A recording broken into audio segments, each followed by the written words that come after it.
কিছু বন্ধু বান্ধব ভয়ঙ্কর বনের মধ্যে ঘুরতে যায় এবং পথে বনরক্ষী তাদের নিজেদের খেয়াল রাখতে বললেন এবং তারা 4 জন জঙ্গলে প্রবেশ করে। তবে জেমস এবং সারা বাড়ি ফেরার জন্য জেদ ধরে, কিন্তু ডিনেল রাজি হয় না।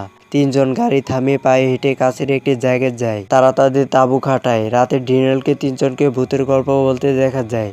যখন ইউমি পাল আসে, সে তাদের অজানা জঙ্গলে বসবাসকারী এক ডাইনির গল্প বলে। তার কেবল একটি পা আছে। ইউমি ব্যাখ্যা করে যে অনেক লোক তাকে দেখছে। ডাইনিটি সবসময় পুরুষদের খুঁজে থাকে। কেউ কেউ বিশ্বাস করে যে সে খুবই সুন্দরী এবং ছেলেরা তার সৌন্দর্যে আকৃষ্ট হয়, কিন্তু যখন সে তার আসল রূপ প্রকাশ করে তখন অনেক দেরি হয়ে যায়। এই ডাইনির গল্পটা এরকমই। সে তার স্বামীর সাথে বিশ্বাসঘাতকতা করত।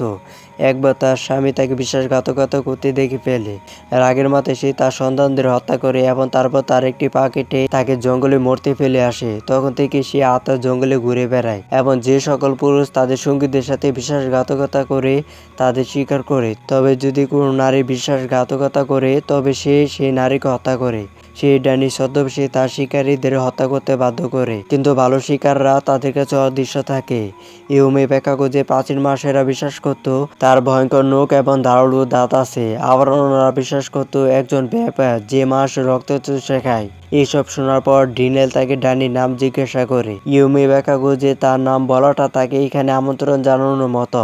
তবে যখন ডিনেল তাকে জোর করে তখন সে ডাইনির নাম প্রকাশ করে, যা হলো পায়তার শোলা বা এক পায়ের ডাইনি। দক্ষিণ আমেরিকায় এই ডাইনিকে নিয়ে অনেক লোককাহিনী প্রচলিত আছে এবং প্রাচীন লোককথা অনুসারে সে জঙ্গলে ঘুরে বেড়ায়। পায়তার শোলা নামটি শুনে ডিনেল এটিকে একটি রহস্যকথা বলে মনে করে, কিন্তু তাদের আগুন সঙ্গে সঙ্গে নিভে যায়, যা দেখে তারা সবাই ভয় পেয়ে যায়। তবে পরের মুহূর্তে আগুনটি নিজে থেকে জ্বলতে শুরু করে। ডিনেল এই ঘটনাটিকে স্বাভাবিকভাবে নেয় এবং বলে যে এটা সবই বাতাসের কারণে হয়েছে। দুই দম্পতি তাদের তাঁবুতে ঘুমাতে যায়। ঘুমানোর সময় সারা তার স্বামী ডিনের উপর খুবই রেগে যায় এবং তাকে বলে যে সে আজ নামের সাথে অভদ্র আচরণ করেছে এবং তার আচরণ খুবই অদ্ভুত হয়ে গেছে। ডিনেল উত্তর দেয় যে ইউমি তার চাকরি নিয়ে ঠাট্টা করছিল, যদিও সে জানে যে ডিনেল একটি ব্যবসা শুরু করেছে। ডিনের উপর রেগে গিয়ে সারা ঘুমাতে যায়। এমন সময় হঠাৎ একটি ক্ষীণ শব্দ শোনা যায়।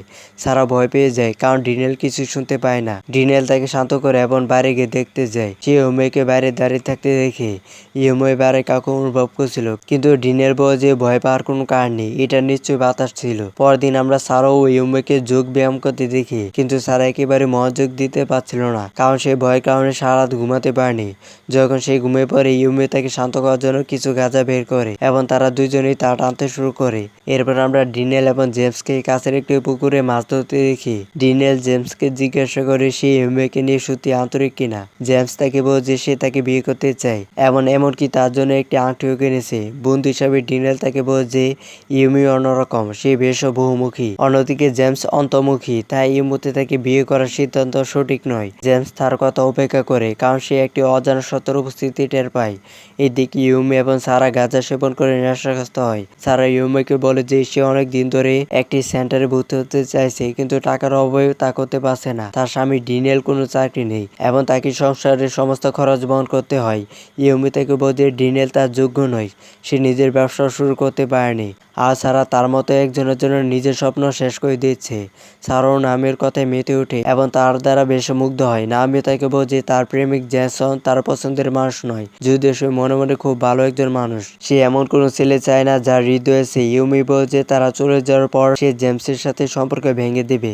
ডিনেল এবং জেমসের রাতে খাবার জন্য মাছ নিয়ে আসে। ডিনেল তাদের আরো কাঠ সংগ্রহ করতে বলে যাতে সে মাছটা রান্না করতে পারে। জেমস এবং সারা কাঠ সংগ্রহ করতে জঙ্গলে যায়।